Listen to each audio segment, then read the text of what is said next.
Well, hello, everybody. Welcome.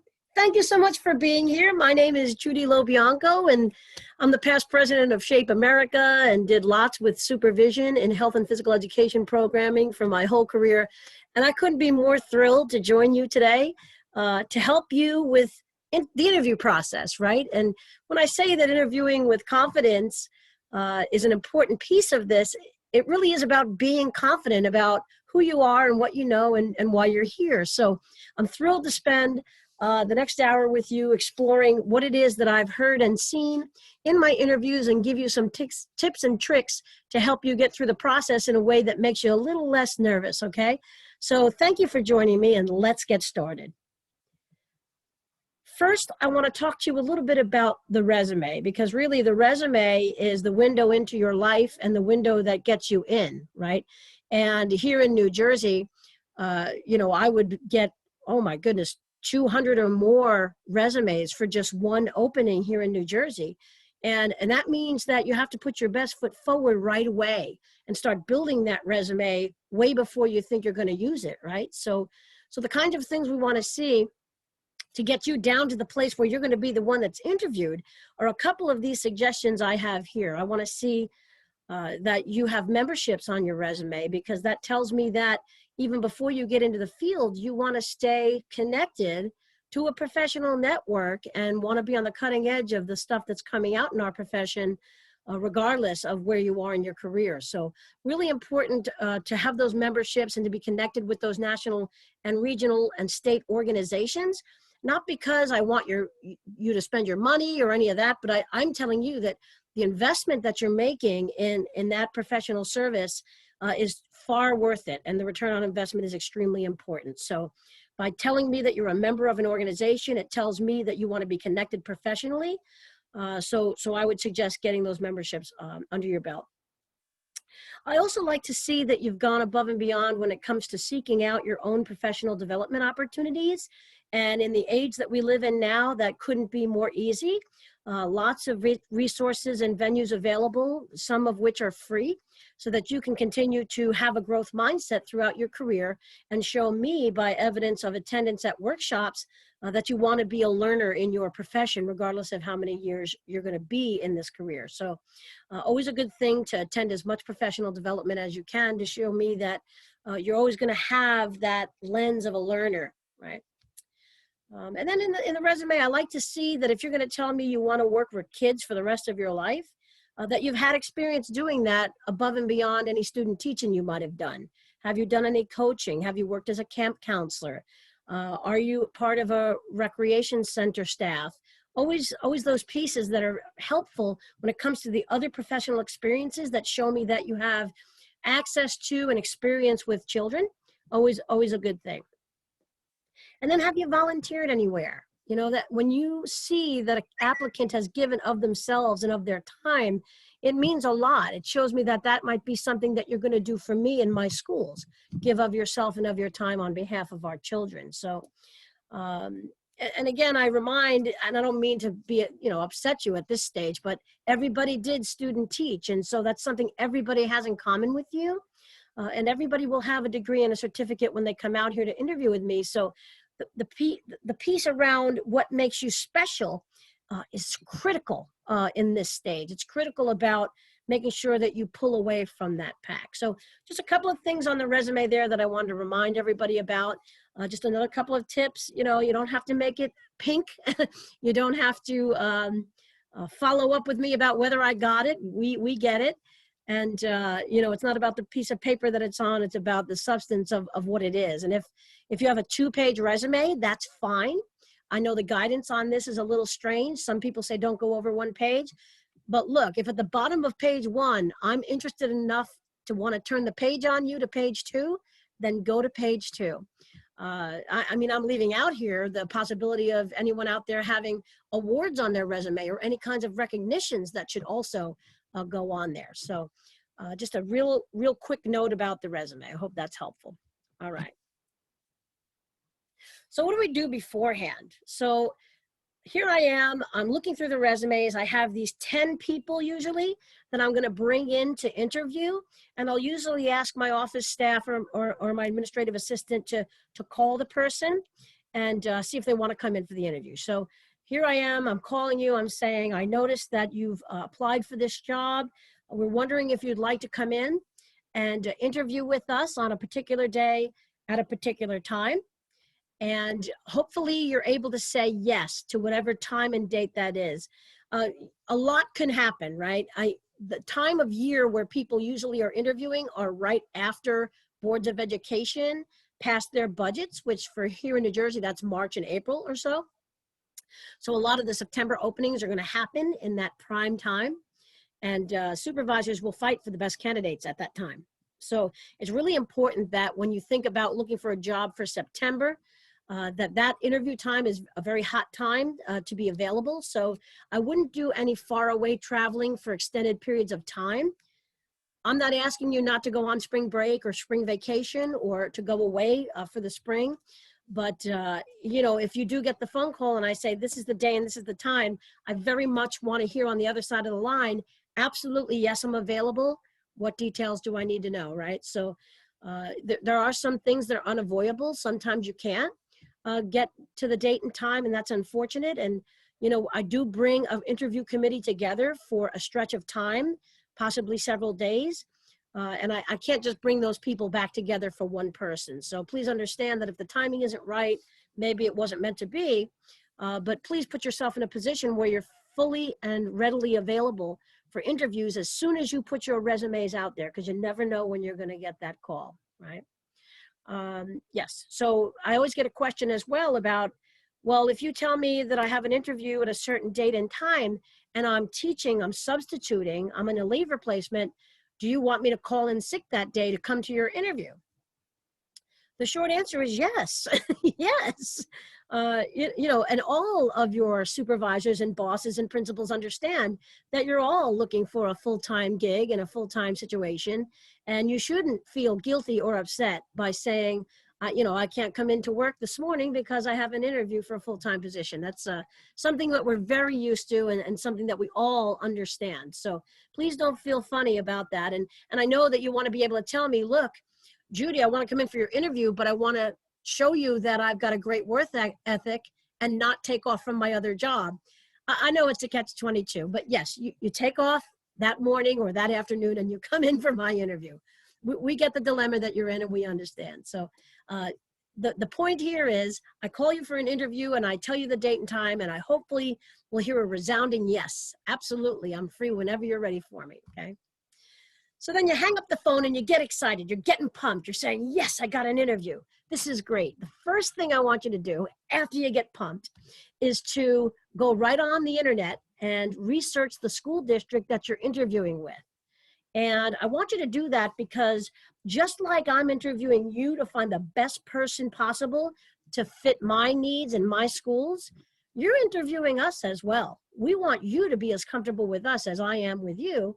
And you should expect that of yourself, right? You don't want to get into a district just because you want to say you have a job and then 6 months later realize this is not what I thought it was. So understand what you're interviewing for and take an interest in the district that you're interviewing with. This is the rest of your life, right? So you want to make sure you're making the right move. So learn everything you can about them, and it's going to serve you well in the interview. And I'll talk about some of the ways that that's going to go on. So many of you are also preparing a portfolio. You work very hard on these instructional portfolios. You're filling it full of things like your transcripts and your resume and your cover letters and lesson plans and unit plans and assessments.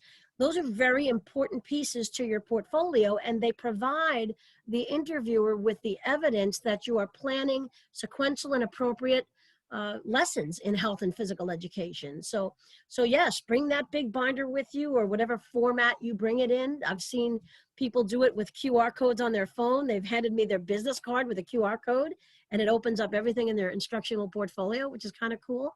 Others have just brought the whole thick binder. And when we were in person, at times when we were in person prior to the pandemic, I felt very good about making sure I read through that portfolio. It's a lot of work, and I wanted to be sure that I respect that work of the candidate by looking through that. Please add pictures of student work and the projects that they've done. I usually leaf through the portfolio to take a look at some evaluator observations from your cooperating teachers and your university mentors. I want to know what the professionals have to say about your instructional practice. But also don't take for granted that it's really important to see feedback from kids and the kind of work that students have done under your instruction during your student teaching. Even more importantly, if you're in a job right now and you're not student teaching and you're looking to move from one district to another, having that instructional portfolio tell me what body of work you've done with kids in your previous building. So all things I'll look for in your portfolio. So in terms of getting there, you want to know exactly who you're interviewing with and how many people it is. Is it a principal? Is it an athletic director who's the supervisor of phys ed? Is it a supervisor of phys ed and health? Is it an assistant principal? Is it a curriculum director? Know who you're interviewing with. And when it comes to an interview committee, do you know whether or not physical education and health teachers will be on that committee? Now, you don't want to throw 20 questions at the interviewer, but you do simply want to know how much material you should be preparing for that interview. So if you've got a small folder of information that you want to hand out to these attendees, and there's 8 of them, then you know that there's 8. It also helps you to know how to frame your answers to the questions, right? The way that you answer questions when they're asked of you by a principal versus the way you will answer a question if it's framed to you by a fellow physical education and health teacher, right?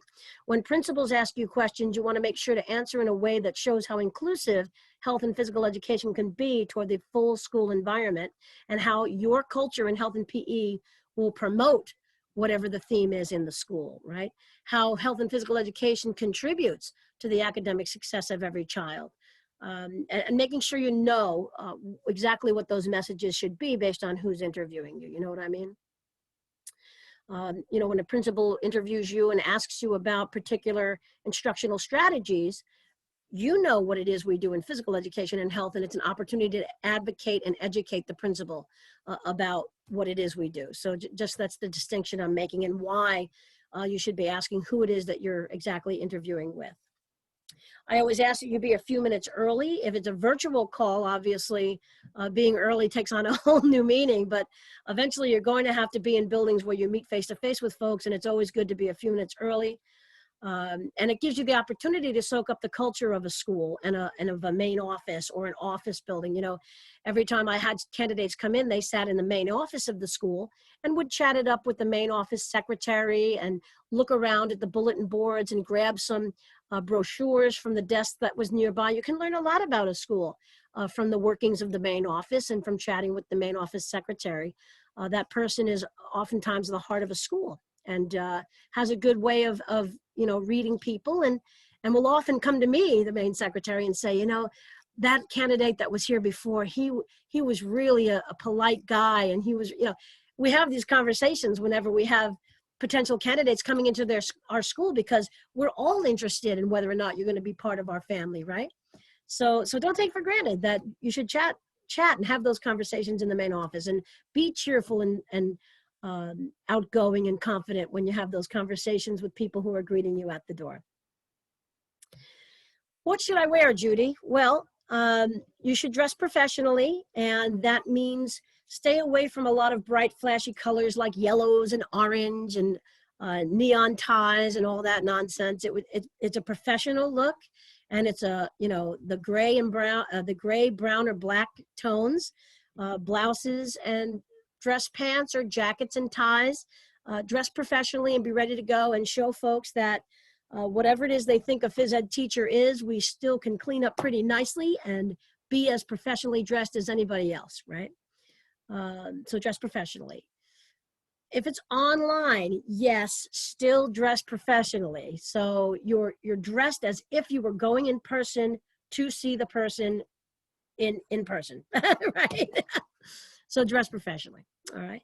So those are the things I want you to do. And most of all, when you go to interview, and at the end of it, what's gonna happen is I'm gonna kind of ask you at the end of the interview, do you have any questions for me? I want the question to be framed in such a way that you bring something from your research in my district, and I'll talk about that in a minute, because there are questions I'm going to want you to ask, right? It makes me nervous as a supervisor to say, do you have any questions for me?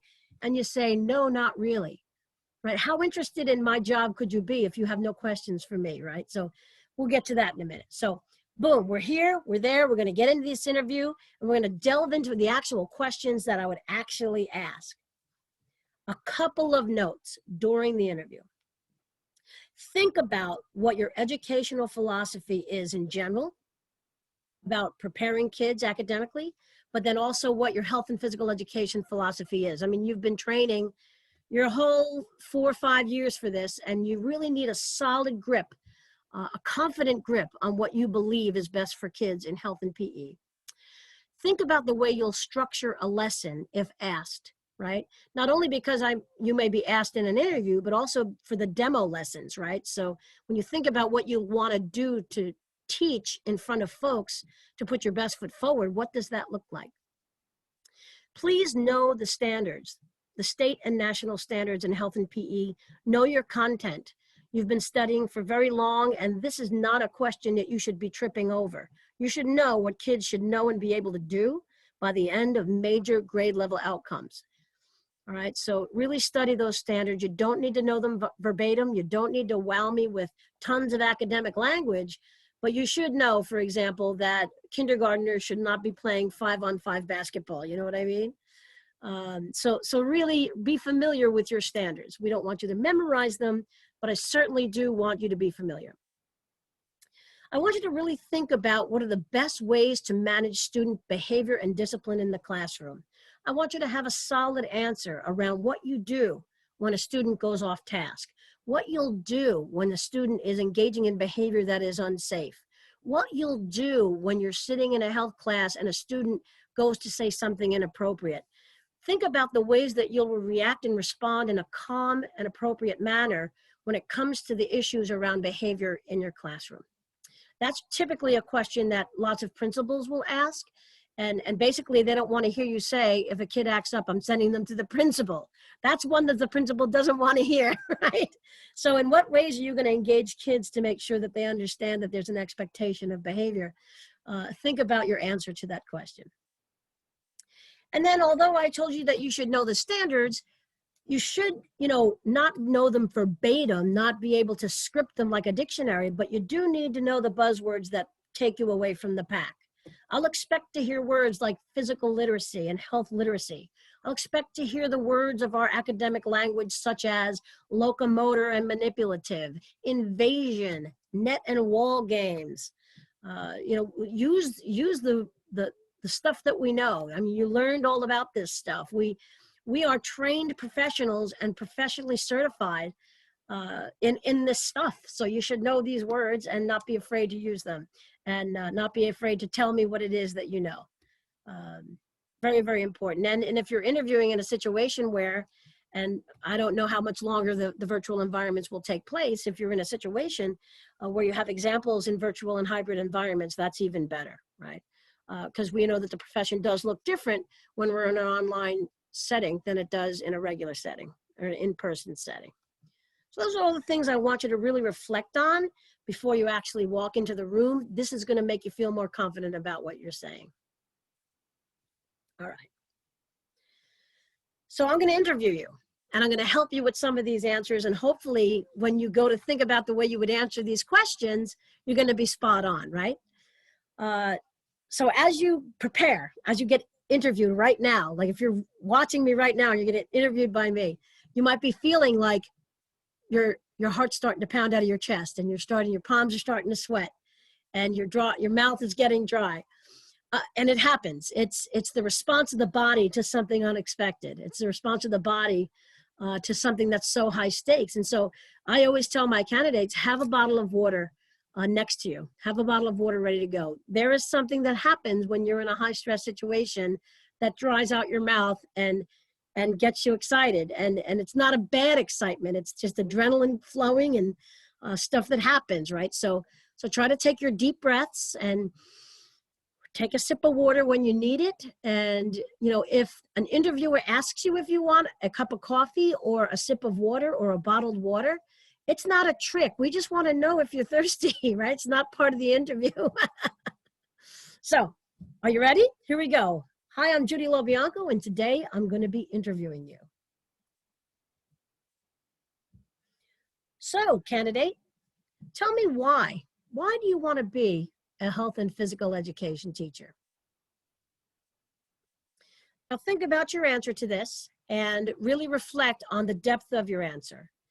This question is the make or break question in an interview. If you answer this question in a solid way, I'll know right away whether or not you'll be a final candidate. Believe it or not. There are several questions I'm going to be asking you in the next 20 minutes, but this question is a make or break question. The reason why you are here. And all over this profession, regardless of what subject area you teach, we always talk about our why. And we want kids in our classrooms to know their why.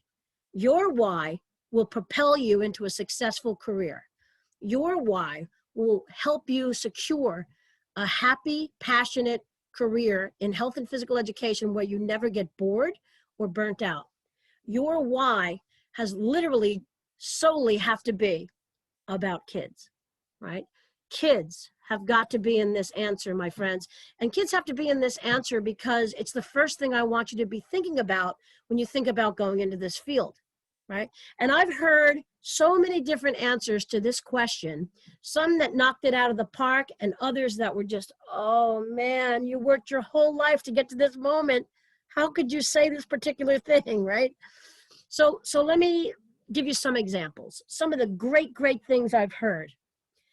Well, I was inspired by one of my own teachers to become a teacher because of the way she lifted up and promoted me as a human being at very dark times in my life. I was inspired to be a teacher because of my teacher.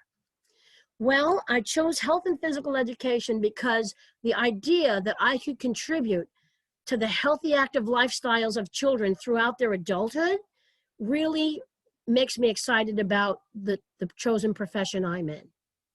I chose physical education and health because I believe that this profession is a matter of life and death, and that it contributes to a child's life in a way that no other subject does. Other great answers I've heard. When I was a student, I wasn't the most confident and skillful student. I was actually a little obese, and my physical education teacher really still made me feel important, included, and confident about what I was doing in my PE class, and I want to do that for other kids. All fantastic answers because they have to do with kids. Now, there is the other end of this where the answers are not so good. For example, I want to be a phys ed and health teacher because I've been an athlete all my life.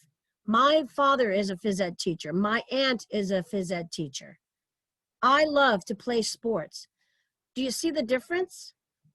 The why of why you want to do this starts with yourself. I this, I that, my this, my that.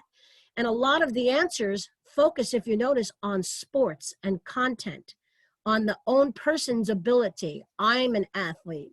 My family is a group of teachers. Good for your family. I think that's wonderful, but that doesn't serve my kids. So please be careful with this answer. Really nail this answer. It's something that someone's going to ask you. And the reason why we start with this question is because it's one we know you can never get wrong for yourself because you know why you went into the field. But there is a way to mess this up if you're not going to lead with the fact that you love children. And that's got to come through. That's something I can't help you with. Every other question I'm going to ask you in this interview, I can help you fix if it's wrong. This I can't fix if it's wrong, right? Your why is solely yours. So I want you to really think about that, right? Why do you want to be a health and physical education teacher? And practice this one. Practice it for yourself in the mirror and really dig deep and be reflective about why you want to go into this profession. All right. Okay, so let's talk about what you think kids should know and be able to do. So if you're going for an elementary position, I'll want to know from you what you think students should know and be able to do in health and physical education by the end of grade 5. If it's a middle school position, 8, high school position, grade 12. So this is the trick question. I say, what do you think kids should know and do? I'm really not interested in your opinion. I want to know that you know the standards. This is the question about the standards. You went to school for many years to nail this question, and you should never trip over this one. You should never trip over this one. So this is an important question. This is a gotcha question, right? By the end of grade 5 in physical education, you shouldn't be saying that kids should be learning sports. You should be talking about fundamental motor movement. At the middle school level, you shouldn't be talking about,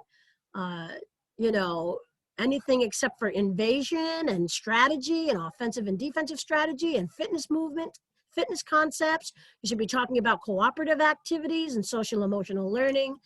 At the high school level, you should be really focusing and honing in on the ability for students to choose the physical activities that they most enjoy right before they graduate to go into life, right? It's a trip up if you start to talk to the interviewer about the fact that students need to learn about sports. When we're talking about physical literacy, we're not talking about making sure that kids are able to shoot a basket by the time they graduate from high school. That is the least of your worries. We're making sure that in physical education, K through 12, kids are internalizing the messages of having joy around being physically active, and that means meeting them wherever they are, right? So be mindful that when you answer this question and someone asks you what kids should know in physical education at the high school level, you don't fall into the trap of saying, I think they should know basketball, soccer, football, softball, badminton, and tennis. No. They should be learning about the joy of activity for a lifetime. They should be knowing how to analyze their own health and do a personalized fitness plan. They should be learning all about that stuff that happens way after high school, right? So for the physical education piece, really look at those New Jersey state standards, your state standards, and then the national standards. Here in New Jersey, we have our own state standards, but I'm sure across the country it's the same way. And really be familiar with those. Now in health education, that looks different in every state, but for the most part, we're talking about skill-based health that asks teachers to help kids facilitate projects and information that help them internalize those messages, and moves away from teaching health education out of fear. For example, don't do these behaviors or you'll be sick or you'll die or you'll get hurt. We want to promote health, not, frighten kids with diseases and accidents, right? So this is all the standards. This is all you, okay? And don't be afraid to elaborate on these answers. A lot of candidates always get scared that they don't answer a question for long enough or they go on for too long. Think about what your answer is going to be and be succinct to the point and be confident about what you're saying, right? So whether you're talking to me about this answer for 30 seconds or 2 minutes, you're giving me everything I need to know without a lot of fluff. Get to the point, right? And don't repeat yourself. All right, good. So the next piece is kind of a twofold piece. I'll usually ask you to walk me through a lesson as if I could close my eyes and be standing there and watching what you're doing. But this also serves to help you think about what you would do for an actual in-person demo lesson. What I'd like to see here is when I ask you, could you walk me through a lesson? You can pick anything, any grade, either health or phys ed. This is when I like to see candidates go to their portfolio and say, oh, I happen to have a lesson I did last week. Let me show you. You can follow along on this lesson plan while I describe what I did. It's a great segue to getting your portfolio in front of me, right? Because you worked hard on it and it deserves to be in front of me, right? And so generally what we like to see here in both health and PE is you explaining that kids are active and doing something right away, not sitting in squads, not sitting around with downtime into the bell.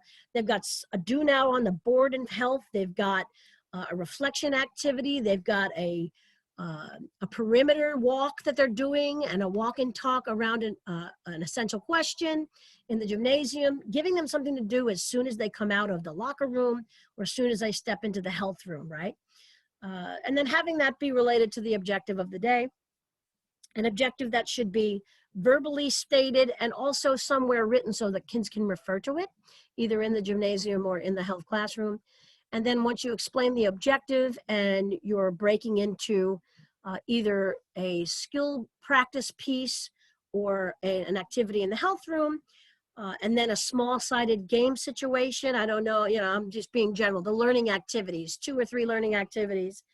And then, of course, a closure that includes asking kids what they know now that they didn't know before the lesson. So either that's an exit slip or it's a turn and talk, just some place where you're saying to kids, show me what you know that you didn't know before, and phrasing questions here that give every student a chance to answer. And so instead of who can tell me what the skill cues are for the throw, I want to hear you say, everybody show me the skill cues for the throw. All right. All right. I think the thing to remember here is to make sure that when you're describing a lesson, you're keeping kids engaged, keeping them in small group learning groups, keeping them in things like stations that they can rotate through, and keeping them in small groups so that they engage. And, infusing technology is something that is just not a requisite. It's something that if technology fits the lesson, use the technology, show and demonstrate that you're not fearful of using technology when you walk people through these lessons. And if you're in person, using that technology and asking the district if they have it, right? Okay.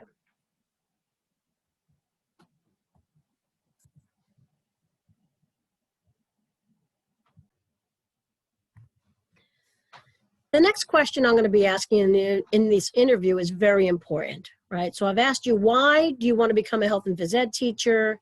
Do you know your standards? Walk me through a lesson. Now I'm going to want to know how you get to the evidence that students have learned. In both health and physical education, these are 2 distinctly different questions, right? But this is about your grade book, solely about your grade book. So envision yourself starting up in schools and filling out the grade book and giving kids a syllabus and letting them know what it is they're going to be responsible for in their class. And in physical education, there are times when we haven't done this very well, right? We've seen high school grade books that have kids, are you dressed? Are you showing up? And are you on the court? And you get an A. What does an A+ mean in health and physical education versus what does a D mean? What does an F mean, right? And what are we measuring kids against? Whether they show up, whether they get dressed, what are the standards that we're looking to assess? And so we've got to be very careful about what we tell people we are going to hold kids accountable for in these professions. And we have to make sure that we're legitimate and that we hold kids accountable for what we're asking them to do. There is a body of knowledge and skills that students need to know and be able to do. And it doesn't mean that we're looking to crank them out as the next big Olympian in PE, but we do want to make sure that they're improving, that they know the cues of a particular movement, that they embrace the idea of knowing how to be fit, active, and healthy for life. So there are assessments that go right along with this. There's peer assessments, there's journaling, there's all kinds of things you could be using, including the ability to grade on a child's participation, making sure that it's not solely based on whether or not they know how to get dressed. Those are things of the past in PE, right? In health education, those assessments can take many forms. In health education, we could ask kids to show us what they know by expressing themselves in a million different ways, maybe through song or through a commercial or through artwork. There's a lot of different ways to do this that make kids feel part of letting us know and being excited about showing us what they know. So when I ask you the question, how do you assess in middle or high school or elementary school, be sure to cite many rubrics and peer assessments and journaling techniques that hopefully you'll have readily available in your portfolio that you can now pull out again and say, oh, I have that for you right here. This is the way I assess. And I would say to you, don't feel as if you shouldn't mention that we assess constantly. in physical education. Every time we are watching performance and giving corrective specific feedback to students about what they're doing, we're allowing for some informal verbal feedback that includes the assessment. In fact, I would say that that's the most important assessments that we do. When we're right in front of children, seeing them perform the skill, letting them know the feedback and how to correct it, and then watching them adjust their practice, right? That's very, very valuable and important information for students to have. But in the meantime, really think about what your grade book will look like and base that on appropriate educational theory in health and PE and put those rubrics forward. Hopefully you have a tab in your portfolio that speaks specifically to the types of assessments that I'm referencing. And there's tons of resources out there that can help you build the rubrics from scratch. I mean, there's almost no reason for you to build assessments by yourself. There a lot of them are out there already if you know where to look. So assessment in PE, we've got to make sure to pull away from saying kids need to be dressed and on time and all those pieces and really move toward this is the way that we assessed against the standards, right? Really important. So my favorite question in an interview, besides why do you want to be a health and phys ed teacher, is this question. So you'll get these questions in all of their forms, and you'll get questions about student behavior, and we talked about that at the beginning of this session. But my favorite question is the one that you ask me. This is the slide that tells me the most I need to know about you, right? Because I want to know what it is you're interested in and whether you know about my district. It's really important that from that moment that I asked you to research the district, that you frame a question about what you learned about us, because that really makes me excited, that you took the time to check us out and see what we were all about. So here's some of the do's and don't questions. I think one of the best things you can ask a district to put them on notice that you expect to get meaningful and relevant professional development is to ask about what kinds of opportunities the district offers you in your profession that's specific to your practice, right? So what does the district do? Are there a couple in-service days that they offer? Is there money available to send you to a state, regional, or national workshop? Do you get funding to tap into webinars that you're interested in? And one that I often get is that if you're looking to aspire to a master's degree or better, in what ways does the district support that continuing education, either through tuition reimbursement or in other ways? So that's a great, wonderful question to ask. And it really keeps the school district on its toes about the fact that you're going to be expecting them to support you as you grow and learn as a professional. So I love that question, and I think it should be part of your repertoire in every interview you go on. All right. It is not unlikely that you are asking questions about the grade level and the class size and the facilities. Again, this is a great way to advocate for the profession, isn't it? You need to know from the district, are you putting 75 kids in one gymnasium with 3 teachers because you don't have any facility space? Are your class sizes larger than the typical subject area class size? Are you going to be alone with 45 kids in a small gymnasium space? Is it a cafeteria that you're going to be working in? Is there any outdoor facilities? All very important things that I'm going to want you to know, that you're going to want to know, and that, lets the district know that these are very important questions and they affect your instructional strategy. And again, I come back to the question about, I noticed on your website. So in South Orange, Maplewood, we had gotten a grant, and a lot of questions I got were about that grant. But if it's a particular school that you know that you're interviewing for, go to that school website, and perhaps the principal has a particular theme that they're working on that year. Maybe it's kindness or character. And you can say, look, I noticed on your website that the school did a family night for kindness. Is that something you typically do? And can you tell me about that? It sounds really cool, and it sounds like something I'd want to be a part of. You might get questions from a principal outright asking you, in what ways besides in the classroom are you willing to contribute to the school community? And that's a great segue for the types of things that you'll be able to help them be doing after school. running a club or being a coach, etc.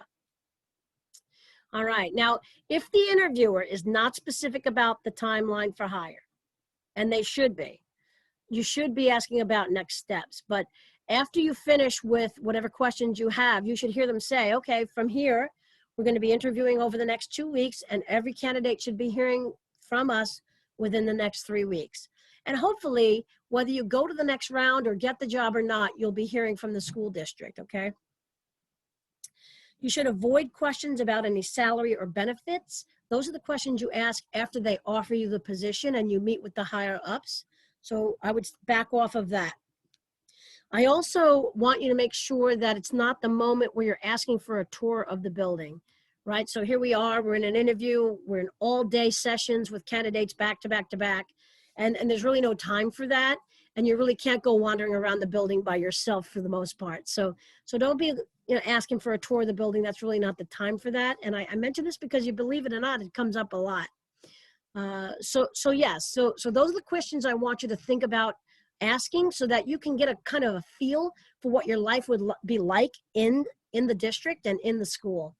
If you're with a principal or a supervisor, don't be shy about perhaps asking them about how they feel health and physical education contributes to the school culture. This puts them on notice about the fact that you expect health and phys ed to take its rightful place alongside every other subject area, and that you want a little respect for what it is that you're teaching.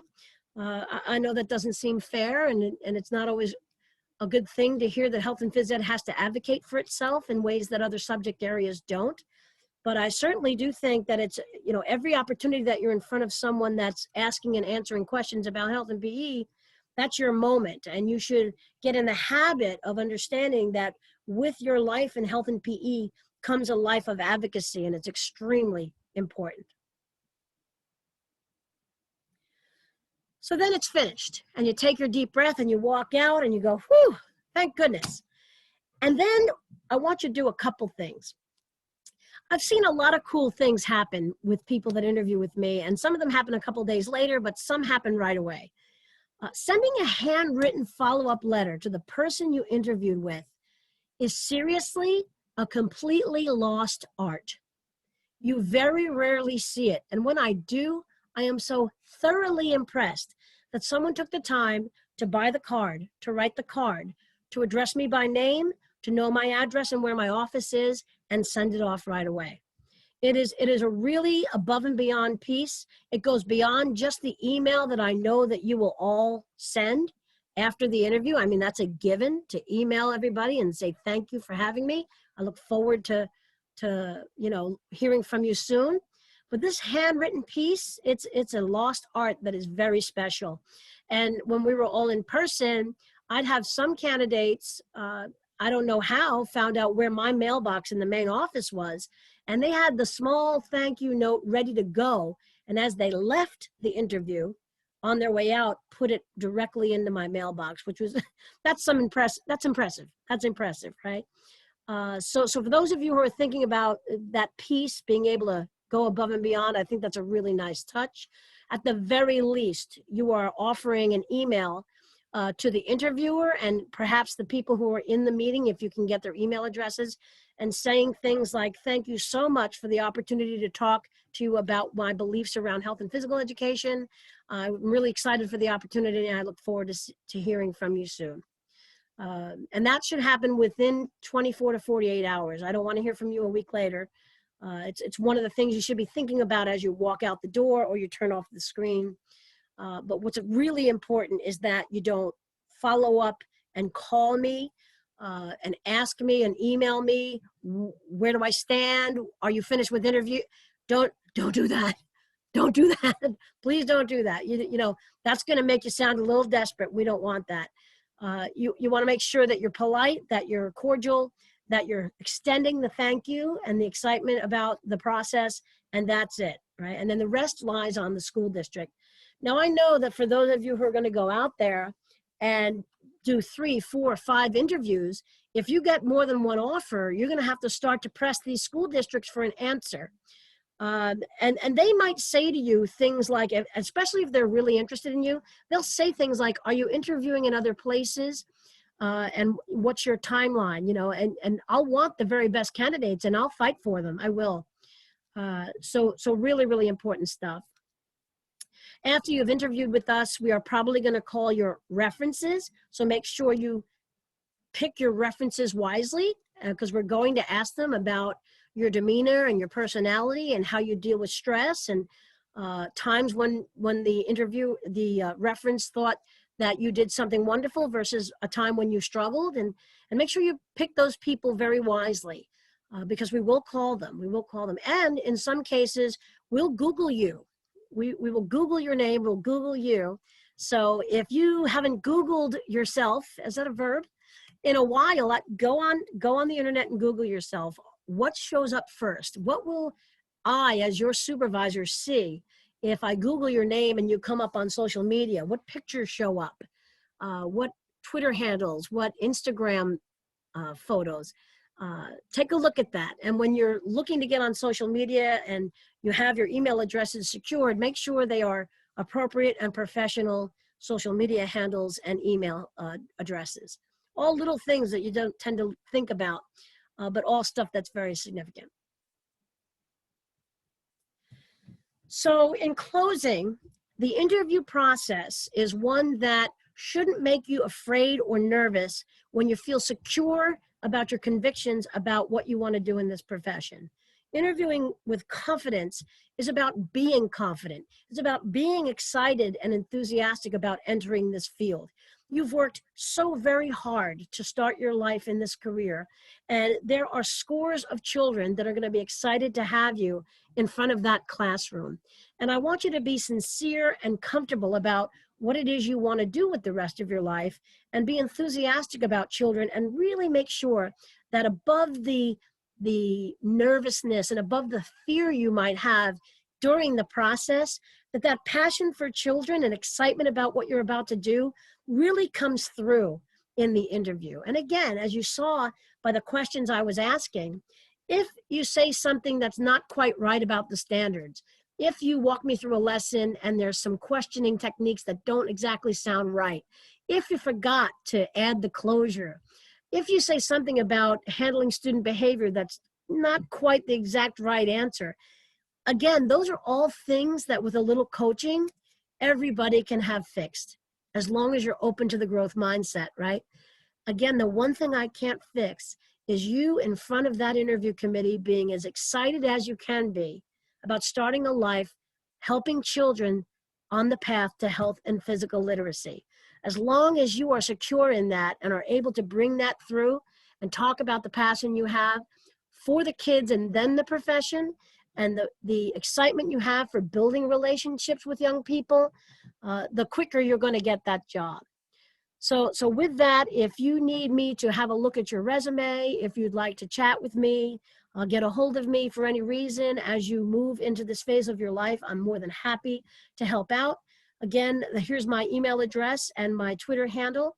I thank you for your attention, and I wish you the very best of luck.